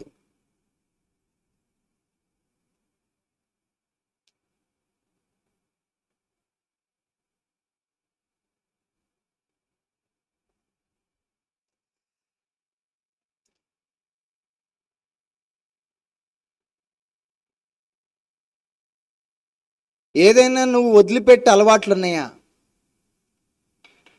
ఏదైనా నువ్వు వదిలిపెట్టే అలవాటు ఉన్నాయా? ఏదైనా నువ్వు పాటించే ఆజ్ఞ ఉన్నదా? ఏదైనా నువ్వు పాటించే ఆజ్ఞ ఉన్నదా? అవి 2 కూడా రాసుకోవచ్చు. నువ్వు వదిలాల్సిన పాపం ఉందా? నువ్వు వదిలాల్సిన అలవాటు ఉందా? ఇలా నువ్వు చేసుకుంటూ పోతే ప్రతిరోజు పరలోకాన్ని అనుభవిస్తావు. ప్రతిరోజు దేవుని స్వరము నీకు బహు సమీపంగా ఉంటుంది. సో 1, 2 అయిపోయింది. రాసుకుంటున్నారు అనుకుంటా. నేను ఎందుకు ఇది మీతో రాపిస్తున్నానంటే, ఇలా మీరు చేయగలిగితే అప్పుడు నేను మిమ్మల్ని అడుగుతాను, మీరు ఈరోజు ఏం విన్నారు, దేవుడు ఈరోజు మీతో ఏం మాట్లాడాడు, ఇక మీదట నేను ఫోన్ చేసినప్పుడు మిమ్మల్ని అదే అడుగుతాను. ఒకవేళ మీరు ఆ రోజు దేవుడు మీతో ఏం మాట్లాడాడో కనీసం 8 ఇప్పుడు చదివాం కదా, 8 నువ్వు మార్చుకునే అలవాటు ఏమైనా ఉన్నదా చదివిన దాంట్లో? ఖచ్చితంగా దొరుకుతుంది. నువ్వు నువ్వు నువ్వు విధేయత చూపించాల్సిన ఆజ్ఞేయమైన ఉన్నదా? ఖచ్చితంగా నీకు దొరుకుతుంది. మొత్తం 9 వరకు చెప్పాను. ఈ 9 ఖచ్చితంగా ఏదో ఒకటి నీకు కనబడుతుంది. మరి రాజేష్, ఆర్ యు ఇంట్రెస్టెడ్? నీకు ఇంట్రెస్ట్ ఉందా? ఇలా చదవాలని అనిపిస్తుందా? మరి నువ్వు రాసుకోకపోతే ఇది చేయలేవు. ఎందుకంటే ఇది సిస్టమేటిక్గా రాసుకుంటాం కదా, ఇవి గుర్తుండాలి కదా నీకు చదివేటప్పుడు. సో ఎలా చదవాలి అది. సో ఇది ఒక సిస్టమేటిక్గా జరుగుతున్న బైబిల్ క్లాస్. నువ్వు రావడం నాకు సంతోషం, కానీ ప్రతి వారం రా, ఒక బుక్ పెట్టుకో, అద్భుతంగా ఉంటుంది లైఫ్. నేను ఒక అన్య కుటుంబం ఉన్న వ్యక్తిని. ఇంతవరకు నా జీవితం నడవడానికి కేవలం ఈ వాక్యమే. వాక్యాన్ని అలా చదువుకుంటూ వాక్యం ద్వారా దేవుని స్వరం వింటూ ఉన్నందుకే దర్శనాలు వస్తాయి. దేవుడి దర్శనాలు చాలా వస్తాయి, ప్రవచనాలు వస్తాయి. కానీ అన్నిటికంటే పవర్ఫుల్గా దేవుడు మనతో మాట్లాడేది వాక్యంతోనే. ఎందుకంటే ప్రవచనం కానీ దర్శనం కానీ దాన్ని మళ్ళీ వాక్యంతో కన్ఫర్మ్ చేసుకోవాలి దేవుడు. ఎందుకంటే మనకు కన్ఫర్మేషన్ వాక్యమే. సో వాక్యం తెలుసుకోవాలి, వాక్యం ధ్యానించాలి. ప్రతి పుస్తకం యొక్క అవగాహన కృపతో పొందుకున్నాను నేను. మీకు ఏ పుస్తకము ఏలో ఏముందో మీకు చెప్పగలను నేను. సో అట్లాంటి నేను I'm not a teacher, but ఆమె షెపర్డ్. నేను ఒక కాపర్ని.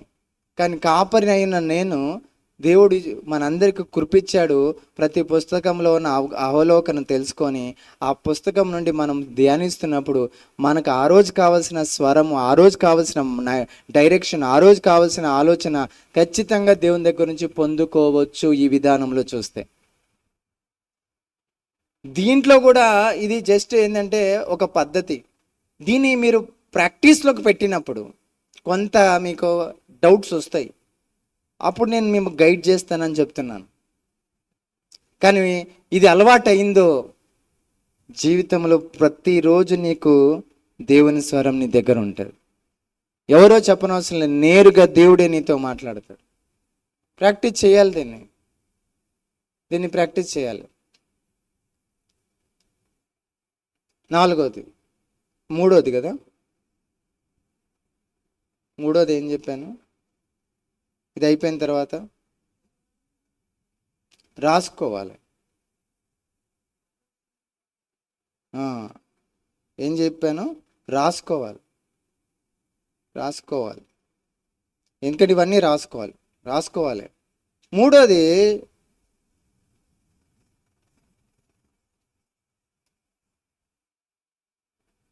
రాసుకున్న తర్వాత మళ్ళీ ప్రార్థన చేయాలి.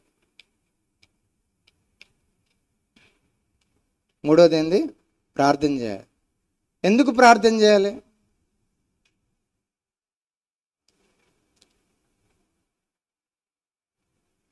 ఒకటో పేతురు 5:7 చదవండి. ఆయన మీ గురించి చింతించుచున్నాడు, మీ చింత యావత్తు ఆయన మీద వెయ్యుడి. ఆయన మన గురించి చింతిస్తున్నాడు. ఇక్కడున్న ఎవరమైనా మనము ఈ భూమి మీద జీవించడం కష్టం అని ప్రభువుకి అంటే ఇంకెవరికి తెలియదు. నువ్వు ఏదైతే ఎదుర్కొంటున్నావో, ఒక్కొక్కసారి చచ్చిపోవాలనిపిస్తున్న పరిస్థితులు ఎదుర్కొంటూ ఉంటాం మనం. ఆ ఎదుర్కొంది ఆయనకు ఒక్కడికే తెలుసు. కొంతమందికి చెప్పిన అర్థం కాదు నీ బాధ. అయితే దేవుడు ఏం కోరుకుంటున్న వాక్యం చెప్తుంది? నీవు చింత యావత్తు నా మీద, నేను దానిని భరిస్తాను. దేవుడు కోరుకుంటున్నాడు నీ బాధను ఆయనకి చెప్పాలని. నీ భారమైన మొయ్యాలని దేవుడు ఇష్టపడుతున్నాడు. ఎవరైనా బైబిల్ అర్థం చేసుకుని ఈ రాత్రి దేవుడు నీతో ఏం కోరుకుంటుంది తెలుసా? ఒరే, నీవు చింతించకరా, నీ బాధ్యత, నీ భారము, నీ నొప్పంతా నా మీదే, నేను మోస్తా, నేను భరిస్తా, నేను బాధపడతాను, నువ్వు బాధపడకంటాడు. అంటే ఇప్పుడు ఒక సమస్య ఉంది, ఆ సమస్య నువ్వు బాధపడుతున్నావు, నువ్వు ఎప్పుడు నీ బాధ పోతుంది? ఆ సమస్య పోతే నీ బాధ పోతుంది. ఇప్పుడు ఏమంటే నీ బాధ నా మీద వెయ్యి, నీ సమస్య నా మీద వెయ్యి అంటున్నాడు. అంటే సమస్య ఆయన మీద అంటే ఆయన అర్థం ఏంటి? నేను ఆ సమస్యను ఇక నేను తీరుస్తా, వదిలేసాయి. నీకు ఎప్పుడు బాధపోతుంది? సమస్య తీరితే బాధపోతుంది. అంటే ఆయన ఏమంటాడు? ఇప్పుడు నువ్వు ఎవరికి చేతిలో సమస్యను పెట్టమంటున్నాడు? అన్నీ తీర్చగలగా దేవుని చేతిలో పెట్టమంటున్నాడు. నాకు నువ్వు అప్పగించు నీ బాధను, నాకు అప్పగించు నీ సమస్యలను, నేను దానిని వహిస్తాను. అంటే ఇప్పుడు కాసేపు నీ బరువుని ఇంకొక వ్యక్తి మోస్తే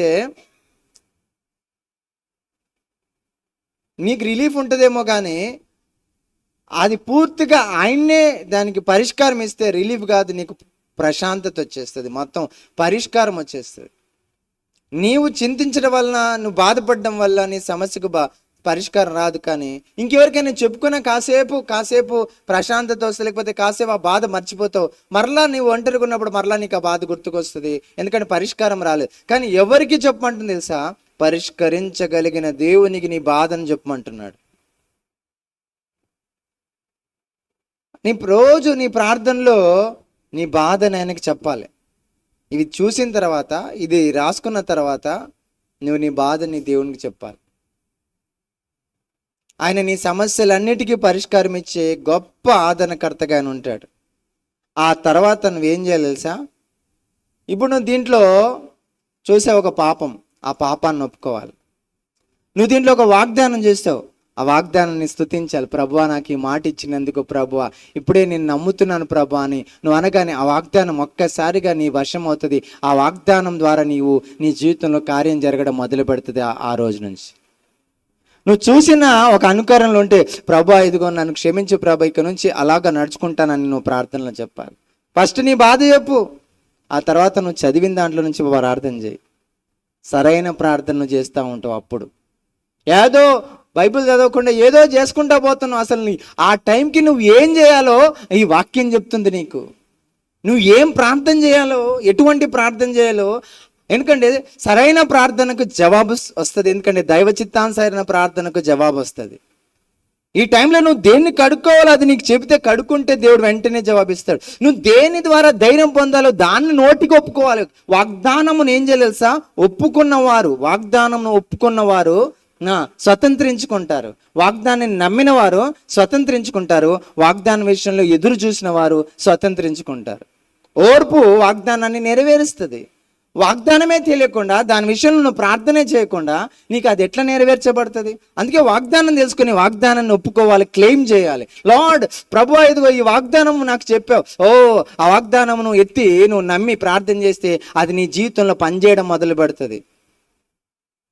అలాగే నువ్వు ఏం అనుకరించాలో ఆ వ్యక్తిని కనబడుతున్నావు. ప్రభువా, నేను యోసేపు లాగా నాయన, ఎంతమంది సొంత అన్నలే నన్ను గొంటలో వేసిన యోసేపు ఎవరిని ప్రతీకారం తీసుకోలేదు, నేను కూడా ప్రతీకారం తీసుకోను ప్రభువా, నువ్వు నిర్ణయించుకున్నది నేను వెంబడిస్తాను, యోసేపు లాగా ఉంటానని నువ్వు అప్పగించుకున్నప్పుడు, యోసేపు లాగా ఏదైతే నువ్వు ఒప్పుకుంటున్నావో అయితే యోసేపు యొక్క ఆశీర్వాదానికి పాత్రుడు అవుతావు. ఎందుకంటే యోసేపు ప్రతీకారం తీయలేదు కనుక, యోసేపు ఎవరి మీద కంప్లైంట్ చేయలేదు కనుక యోసేపు ఫలవంతుడై అందరికీ పైగా దీవెనకరంగా మారాడు.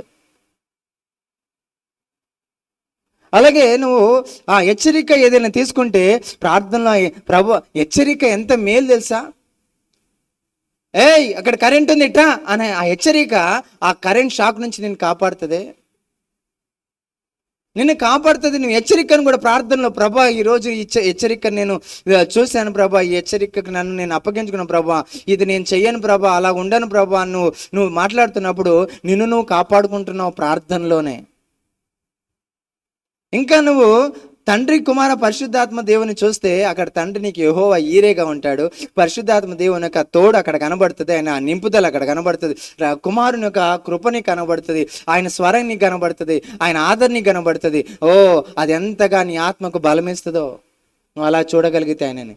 ఎందుకంటే యేసుని చూసినప్పుడల్లా ముఖము తెల్లగా అవుతుంది. తండ్రిని చూసినప్పుడల్లా ఆ ప్రేమ అనుభవిస్తాము, యేసుని చూసినప్పుడల్లా ఆ కృపను అనుభవిస్తాము, పరిశుద్ధాత్మను చూసినప్పుడల్లా లోపల ఆ బలాన్ని అనుభవిస్తాము. వాక్యం చదివేటప్పుడు తండ్రి కనబడ్డా నీకు, ఓ నువ్వెంత ప్రేమను, నీ ప్రేమ అనుభవిస్తావు. ఆ కుమారుడు కనబడ్డా ఆ కృప అనుభవిస్తావు, అక్కడ ఆ పరిశుద్ధుడు కనబడ్డా ఆయన బలము, ఆయన తోడు అనుభవిస్తావు, ప్రార్థనలు అనుభవిస్తావు. ఇంకా చూసినట్లయితే సత్యం, నమ్మకం నీకు ఏర్పడుతుంది, నమ్మాల్సింది చూస్తావు, పాటించాల్సిన సూత్రం కనబడుతుంది నీకు అక్కడ. ఇవన్నీ ప్రార్థనలు ఒప్పుకొని ఆ తర్వాత మొదటిది నీ బాధంతా ఆయన మీద వేయాలి, రెండవది 8 కూడా నువ్వు చూసుకోవాలి ప్రార్థనలో, నాలుగవది తర్వాత నీవేం చేయాలి తెలుసా, నీవు ఇతరుల గురించి ప్రార్థన చేయాలి. అప్పుడే కదా నువ్వు దేవుని బిడ్డవు, అప్పుడే కదా నువ్వు రక్షణ పొందడానికి రుజువు అది. ఎందుకంటే రక్షణ పొందిన వ్యక్తి రాయబారిగా ఉంటాడు, రక్షణ పొందిన వ్యక్తి యాజకుడిగా ఉంటాడు, రక్షణ పొందిన వ్యక్తి సాక్షిగా ఉంటాడు.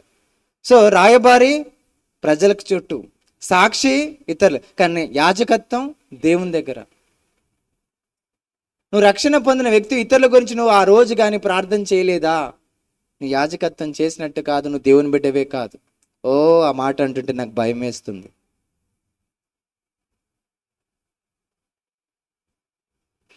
ఏం చేయాలి, నీకు 10 మంది నీకు చెప్తారు వాళ్ళ సమస్యలు, అన్నిటినీ నువ్వు చెప్పాలి, ప్రభుకు చెప్పాలి. నీతో మాట్లాడాలనే దేవుడు, ఆయనది ఏమైతే నీతో చెప్పాడు అవి నువ్వు గమనించాల్సి కోరాడు దేవుడు. ఆయన నీతో మాట్లాడాలని కోరాడు, మాట్లాడాడు, నీకు చూపించాడు, నువ్వు వాటిని ఒప్పుకున్నావు, దాన్ని అంగీకరించావు. ఇప్పుడు దేవుడు నీ నుండి వినాలనుకుంటాడు. అయ్యో పలానా వ్యక్తి రక్షించబడాలి, ఈ బిడ్డ అడిగితే రక్షించేద్దాం అనుకుంటాడు. పలానా బిడ్డ స్వస్థపరచబడాలి, నా బిడ్డ అడిగితే స్వస్థపరిచేద్దాం అనుకుంటాడు. నిన్ను దాటి ఏమి చేయలేడు. సంఘం లేకనే గ్రామం రక్షించబడదు, సంఘ ప్రార్థన లేకనే గ్రామం రక్షించబడదు. నీ తండ్రి గురించి ప్రార్థన చేయి, నీ కుటుంబంలో రక్షణ లేని వారి గురించి ప్రార్థన చేయి, నీ చుట్టూ స్నేహితుల గురించి ప్రార్థన చేయి, ఇరుగు పొరుగు వారి గురించి ప్రార్థన చేయి. నీకు ఏమైతే అప్పగించబడిన బాధ్యత పలానా విషయం గురించి ప్రార్థన చేయాలని అడగబడిందో దాని గురించి బాధ్యతతో ప్రార్థన చేయాలి. అది ఇతరుల గురించి ప్రార్థన చేయాలి. నువ్వు గంటలు గంటలు చేయనవసరం లేదు, చిన్న మాట. ఎందుకంటే 15 నిమిషాల్లో ఎంత వివరిస్తావు? నువ్వు అనుకుంటావు చాలా విస్తారంగా మాట్లాడితే దేవుడు ఆలకిస్తాడని. కాదు, విషయం చెప్తే దేవుడు ఆలకిస్తాడు. సరే, గంట టైం ఉంది, నువ్వు ఎంతైనా మాట్లాడుకో, ఎంతైనా వివరించుకో, కానీ 15 నిమిషాల్లో నువ్వు ఏం చెప్తావు? ప్రభువా పలానా వ్యక్తికి బాగలేదయ్యా, స్వస్థపరిచే. అంతే, నీ మాటను ప్రభు ఆలకించి స్వస్థపరుస్తాడు. ప్రభువా పలానా అప్పుతో కుటుంబం బాధపడుతుంది, లేకపోతే ఇంట్లో ఇంత నా తండ్రి ఇలా ఉన్నాడు, నా భార్య ఇలా ఉంది. ఓ, నీ మనసులో తలంపు కూడా ప్రార్థనగా వెళ్ళిపోతుంది ఆ టైంలో. అలా గురించి అది యాజకత్వం అయిపోతుంది. ఎందుకంటే పలానా వ్యక్తి గురించి నువ్వు బాధపడుతున్నావు, ప్రభువా ఇదిగో అని. నేను చాలాసార్లు అలాంటి ప్రార్థనలు చేస్తాను. నేను బస్సులో ఉన్నప్పుడు అలా కొంతమంది గురించి అలాగే ఇట్లా ధ్యానిస్తూ ప్రభువా ఇదిగో ఇది అని అంటాను. ప్రభు నమ్ముతాను, ప్రభు ఆలకిస్తున్నాడని. కొంతమంది గురించి నేను విషయం తెలిసినప్పుడు వాళ్ళ గురించి బాధపడుతూ ఉంటాను. ప్రభుకి చెప్తాను, ప్రభు నేనే ఎంత బాధపడుతాను, నువ్వు ఎంత బాధపడతావు, కొంచెం చూడు ప్రభు అంటాను. ఎక్కడ పడితే అక్కడ విజ్ఞాపన చేయొచ్చు. ముఖ్యంగా ఈ టైంలో విజ్ఞాపనతో ముగించకపోతే బాగుండదు. సరే, ప్రార్థనలో 4 విషయాలు పోయిన వారం ఇక్కడ ముగించాను. మొదటిది, ఎప్పుడైనా ప్రార్థనలో 4 విషయాలు, ఈ ప్రార్థన టైంలో 4 విషయాలు చేయాలి. ఫస్ట్ ఆఫ్ ఆల్ దేవుని ఆరాధించాలి. రెండోది ఒప్పుకోవాలి. నువ్వేమైతే తెలుసుకున్నావో దాన్ని ఒప్పుకోవాలి. లేకపోతే ఆ రోజు, లేకపోతే ఆ ముందు రోజు ఏకాంతముగా నువ్వు 15 నిమిషాలకు ముందు రాకముందు ఆ రోజు నీ భార్యతోనో లేకపోతే ఏదైనా చూడటం వల్ల ఏదో క్రియలనో ఎక్కడైనా వాక్యానికి ముందు ఏదైనా తప్పు చేసేవైతే దాన్ని ఒప్పుకోవాలి. కన్ఫెషన్. వాక్యం నుండి నీకు ఏదైనా దేవుడు చెప్తే అది ఒప్పుకోవాలి. ఆల్రెడీ క్రియల్లో నువ్వు పడిపోతే దాన్ని ఒప్పుకోవాలి. మూడోది,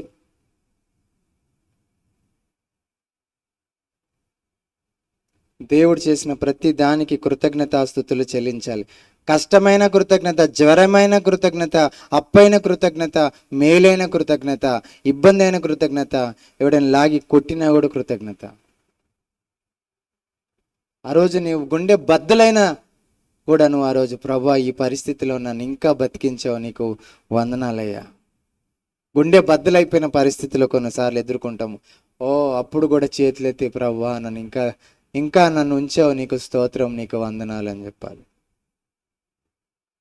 అంటే ఈ ఏకాంత టైంను బాగున్నప్పుడే కాదు, బాగలేని టైం కూడా చేయాల్సింది అన్నట్టుగా చెప్తున్నాను. తర్వాత నాలుగోది,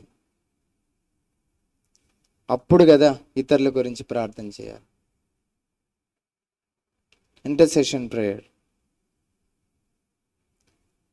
ఇప్పుడు ఎన్నైనాయి? మొదటి ప్రార్థన చదవాలి, చదివితే ఇవన్నీ బయటకు వచ్చినాయి. తర్వాత ప్రార్థన. ఈ ప్రార్థనలో 4: ఆరాధన ఒప్పుకోవాలి, కృతజ్ఞతాస్తుతులు చెల్లించాలి, అప్పుడు ఇతరుల గురించి విజ్ఞాపన చేయాలి.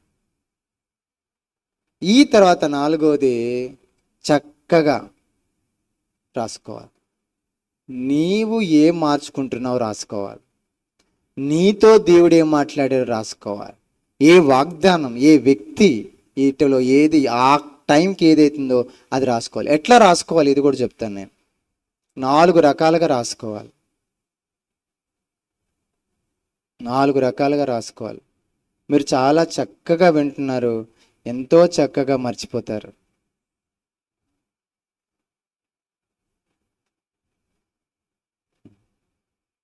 చాలా చక్కగా మర్చిపోతారు.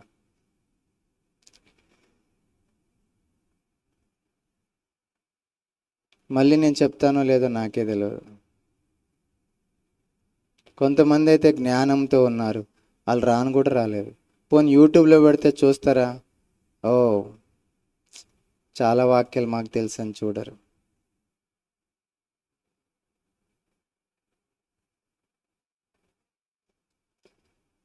నాకేమో ఇదొకటి చాలా స్లోగా నడుస్తుంది. నేనే స్లోగా ఉన్నా అంటే ఇప్పుడు ఇది స్లో ఉంటుంది.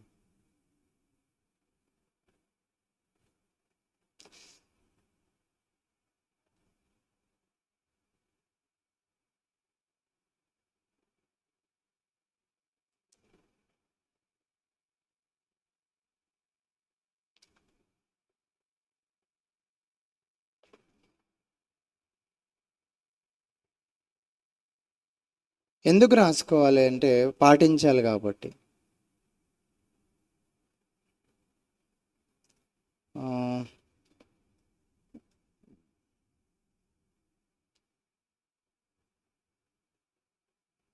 ఓకే, ఎలా రాసుకోవాలో ఉంది.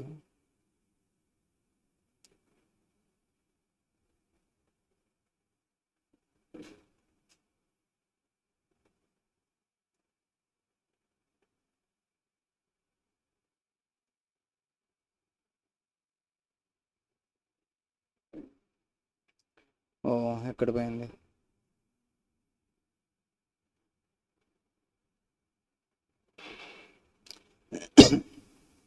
అయ్యో,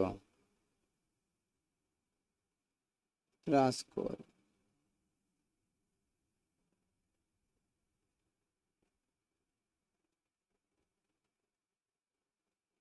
కొంచెం ఆగండి.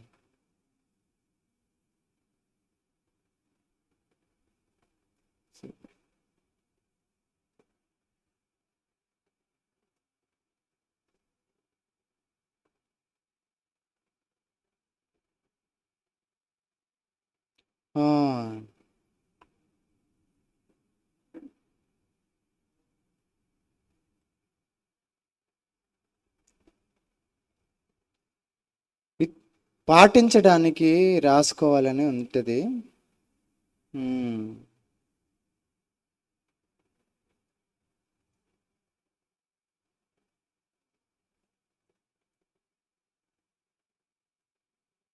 ఓకేనా? తర్వాత నువ్వు దాన్ని చూసుకోవడానికి అవకాశం ఉంటుంది.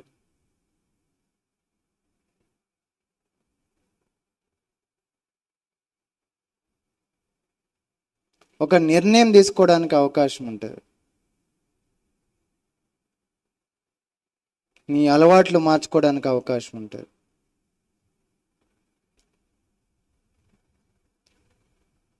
ఓకే,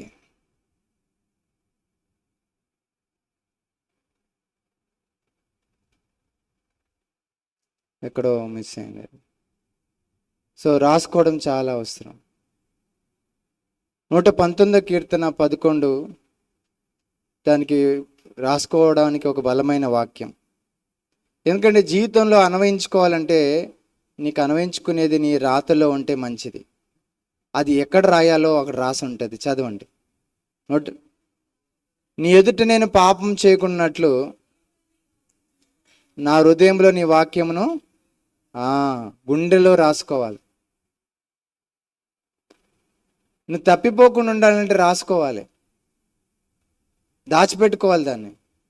ఎందుకంటే మన మైండ్ మట్టితో చేయబడింది, అది మర్చిపోతుంది.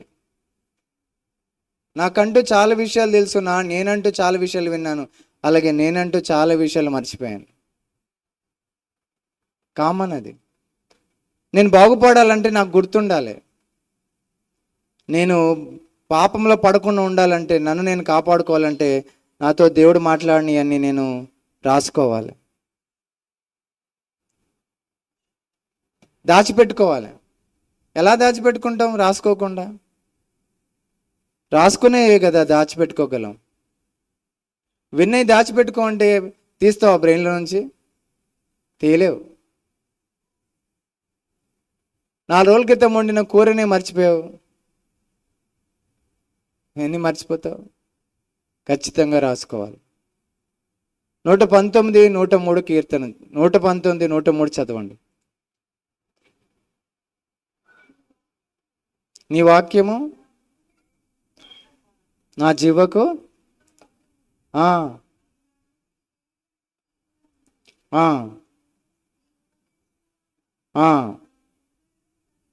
నీ ఉపదేశం వల్ల నాకు నా హృదయము కరిగాను. ఏం కరిగింది? వివేకము కలిగాను.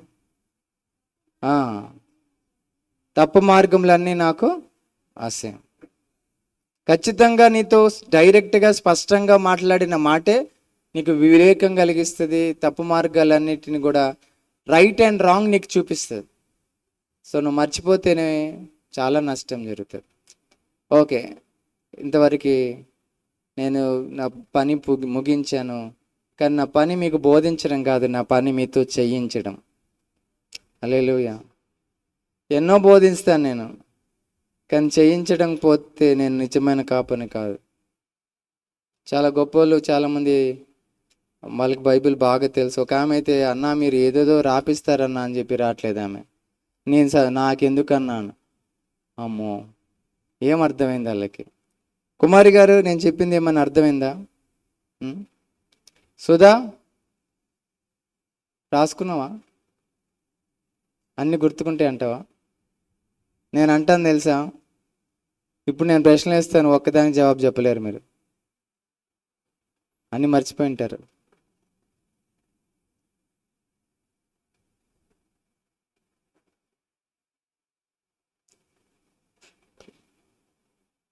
సరే, 4 చేయాలి. ఏం చేయాలి చెప్పండి? మొదటిది, రెండోది, చదవాలంటే ఏం చూడాలి? చదవాలన్నప్పుడు ఏం చేయాలి? ఎవరు రాశారు, ఎందుకు రాశారు, ఎప్పుడు రాశారు అంటే పరిశీలన చేయాలి. పరిశీలన చేయాలి. పరిశీలన చేస్తూ దాని తాత్పర్యాన్ని పొందుకోవాలి. తాత్పర్యం పొందుకొని దాన్ని అన్వయించుకోవాలి. అన్వయించుకునేటప్పుడు ఏం చేయాలి? 8 నుంచి 9 ప్రశ్నలు వేసుకోవాలి. తర్వాత వేసుకున్న వచ్చిన సమాధానం బట్టి ప్రార్థన చేయాలి. ప్రార్థన చేసేటప్పుడు దేవుని ఆరాధించాలి, కృతజ్ఞతాస్తుతులు చెల్లించాలి. చదివిన దాని నుంచి ఏమైతే వచ్చిందో దాన్ని ఒప్పుకోవాలి, ఒప్పుకుంటూ ప్రార్థన చేయాలి. ఆ తర్వాత ఇతరుల గురించి ప్రార్థన చేయాలి. ప్రార్థన అయిన తర్వాత వెంటనే బుక్ తీసుకొని చక్కగా రాసేసుకోవాలి. అలా రోజు ఆ పని చేస్తే దేవుని రోజు స్వరం విని ఎంతో దీవించబడతాం. ఇప్పుడు చెప్పండి, ఇది సంఘం అంతటికి అవసరమా కాదా? అవసరం. కానీ సంఘం అంతా దీన్ని వింటుందా? వినట్లేదు. ఉదయం 2 గంటల ఆరాధన ఏదో సాధించేసామనుకుంటున్నారు. దేవుడు బాగా సంతోషించాడు అనుకుంటున్నారు. చాలా పెద్ద కార్యం చేసేసామనుకుంటున్నారు. నాకు అర్థం కాదు, పొద్దున ఎవరు ఏం ఆత్మతో ఆరాధించారు? ఆత్మతో ఆరాధించారు ఎవరైనా? పిల్లలు డిస్టర్బ్ చేస్తున్నారు. గమనించండి. నాకు ఇది బాధ వేసింది, కానీ ఏడుపు వచ్చేసింది. నా ఉద్దేశం ఎప్పుడు సంఘాన్ని తిట్టడం కాదు, సంఘాన్ని సరి చేయడము, సంఘాన్ని ప్రభువుకు దగ్గరగా తీసుకురావడం. ఆ పనియే నాది. అంతే. ప్రార్థన చేసుకుందాం. వచ్చే వారం నుంచి మనము దేవుని చిత్తం అయితే ఏదైనా ఒక పుస్తకం గురించి మొత్తం అవలోకన ఇచ్చేస్తాను వచ్చే వారం. కనీసం వచ్చే వారమైనా మీరు సంఘంలోనో బిడ్డలను ప్రోత్సహించండి రమ్మని. ప్రార్థన చేసుకుందాం. మహాపరిశుద్ధుడా, మీకు వందనాలు, స్తోత్రాలు తండ్రి. మాతో మాట్లాడడానికి వాక్యాన్ని ఇచ్చావు. వాక్యంతో ఎంతో గొప్పగా మాట్లాడతావని చూపించావు. మా పాపాన్ని చూపిస్తావు, నీ వాగ్దానాన్ని చూపిస్తావు. అయ్యా, ఇదిగో మాకు హెచ్చరికను చూపిస్తావు. మాకు నా ప్రభు ధైర్యాన్ని ఇస్తావు. మాకు మార్గం చూపిస్తావు, మమ్మల్ని నడిపిస్తావు. ఎంతగా నీ వాక్యం నుంచి ఉండగా మా జీవితాన్ని కట్టుకునే వాక్యం, మాకు వివేకం ఇచ్చే మమ్మల్ని సరైన మార్గంలో నడిపించే నీ వాక్యం, మమ్మల్ని పరిశుద్ధంగా ఉంచే నీ వాక్యం, దాన్ని ఎలా చూడాలో, ఎలా ధ్యానించాలో, ఎలా అన్వయించుకోవాలో మాతో మాట్లాడినందుకు నీకు స్తోత్రములు, స్తోత్రములు, స్తోత్రములు. దీని సంఘం నిర్లక్ష్యం చేయక దీనికి అప్పగించుకొని అయ్యా ఈ క్రమంలో నడవడానికి సంఘమంతటికి మీరు సహాయం చేయమని, రాని బిడ్డలను మీరు దర్శించి సహాయం చేయమని, మహిమ మీరు పొందుకోమని, వచ్చిన బిడ్డలు దీని ప్రకారంగా జీవించడానికి సహాయం చేయమని, ఆ రీతిగా చేసినందుకు స్తోత్రాలు చెల్లిస్తూ యేసయ్య నామములో ప్రార్థించి వేడుకొని పొందున్నాం తండ్రి. ఆమేన్. యేసు రక్తమే జయం, సిలువ రక్తమే జయం, యేసు నామమున సంపూర్ణ విజయం. ఆమేన్.